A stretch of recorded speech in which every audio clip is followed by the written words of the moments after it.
Assalamualaikum warahmatullahi wabarakatuh. Kami dari kelompok 4 ingin mempresentasikan makalah IPS yang berjudul Peran Iptek dalam Kegiatan Ekonomi. Saya Mas Budi sebagai pemateri 1. Saya Ahmad Zainal Arifin sebagai pemateri 2. Ilmu pengetahuan dan teknologi Iptek telah dijelaskan sebagai pengetahuan sebagai akibat dari perkembangannya aktivitas manusia untuk memenuhi kebutuhan. Ilmu pengetahuan dan teknologi dapat diartikan adalah suatu ilmu berorientasi pada pemenuhan kebutuhan manusia. Perkembangan Iptek saat ini membawa manfaat yang luar biasa bagi kemajuan peradaban umat manusia. Pesatnya perkembangan Iptek dapat dilihat dengan semakin bermunculan teknologi canggih yang dapat membantu aktivitas manusia. Perkembangan Iptek dapat memfasilitasi kegiatan usaha semakin lancar, sehingga dapat menimbulkan kesejahteraan bagi masyarakat. Namun demikian berkembangannya Iptek memberikan dampak positif dan dampak negatif. Dampak positif dari perkembangan Iptek antara lain sebagai berikut. 1. Dapat terpenuhi kebutuhan manusia, artinya bisa mengurangi permasalahan ekonomi yang dihadapi. 2. Dapat membuat segala sesuatu lebih cepat dan mudah. 3. Dapat mempermudah untuk memperluas informasi. 4. Menambah wawasan pengetahuan. Dampak negatif dari perkembangan Iptek antara lain sebagai berikut. 1. Mempengaruhi pola pikir masyarakat yang negatif jika informasi yang diperoleh melalui internet berisi tentang segala hal bersifat negatif. 2. Dapat menyebabkan polusi, semakin banyak masyarakat menggunakan hasil pengembangan Iptek. Misalnya kendaraan bermotor, maka pencemaran juga semakin bertambah. 3. IPA dapat membuat orang semakin malas. Sebagai contoh, siswa setiap saat hanya megang HP dan melupakan kewajiban sebagai siswa untuk belajar. 4. Dapat menimbulkan kerusakan, misalnya kerusakan lingkungan alam sebagai akibat semakin banyak limbah industri yang dibuang oleh perusahaan industri. Bahkan mungkin bisa jadi suatu saat pabrik tersebut dijadikan tempat untuk berdirinya mal. Peran Iptek dalam menunjang kegiatan ekonomi. Ilmu pengetahuan dan teknologi sudah menjadi bagian dari kehidupan manusia. Iptek sebagai sarana manusia mencapai kesejahteraan.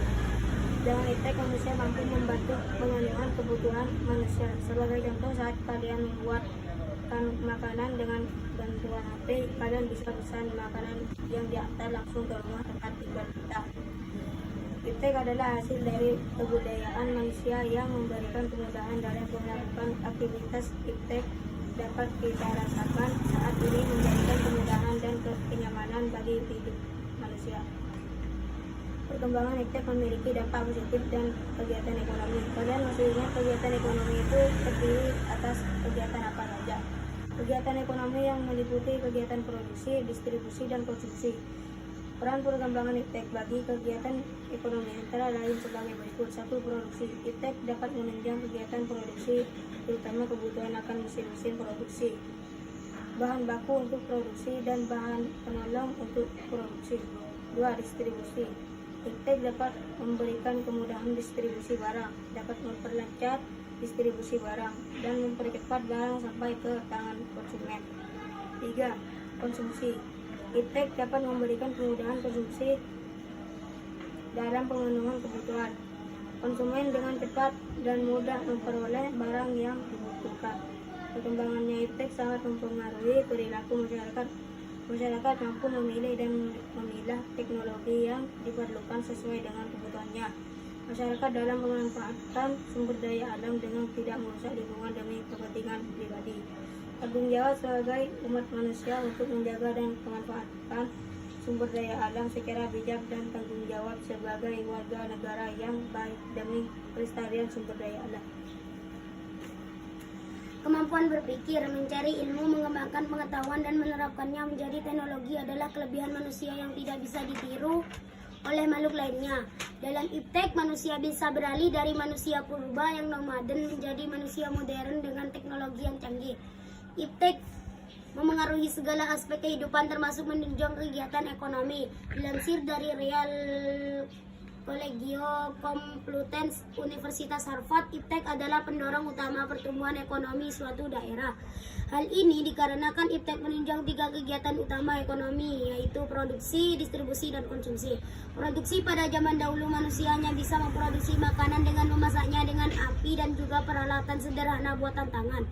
Namun sekarang manusia dapat memproduksi makanan dalam jumlah besar, produk fashion, bahkan teknologi canggih seperti ponsel pintar, komputer, mobil, kereta cepat, juga pesawat. Itu membuat manusia mampu menciptakan berbagai macam mesin yang dapat mendukung produksi barang yang dibutuhkan. Mesin membuat produksi lebih cepat, lebih banyak, lebih presisi, dan juga lebih mudah.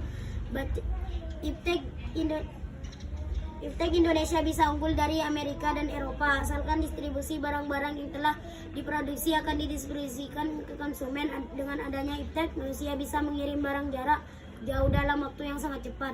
Distribusi yang semakin mudah membuat perekonomian semakin berkembang. Misalnya adalah kamu yang membeli barang yang hanya ada di Jepang melalui online shop dan kirim menggunakan paket, dan sebaliknya kamu dapat berjualan hingga ke luar negeri karena teknologi transportasi yang sudah sangat canggih. Iptek membuat suatu negara dapat mengembangkan perdagangannya ke luar negeri melalui ekspor komoditas sehingga dapat meningkatkan perekonomian negara. Konsumsi iptek memudahkan konsumsi yang dilakukan konsumen. Jika dahulu kita harus mendatangi pedagang untuk mendapatkan barang, sekarang cukup melewati internet yang diakses melalui ponsel pintar maupun komputer. Misalnya keberadaan online shop melalui website dan aplikasi membuat kita dapat mencari barang apa saja yang berasal dari mana saja. Perkembangan teknologi ini memungkinkan kita membeli barang dari negara yang jauh dalam waktu singkat dan dengan keamanan barang yang terjaga selama pengiriman. Dari kelompok lain, apakah ada pertanyaan? Tidak ada. Cukup sekian presentasi kali ini. Apabila ada yang salah, mohon dimaafkan. Wabillahi taufiq wal hidayah. Assalamualaikum warahmatullahi wabarakatuh.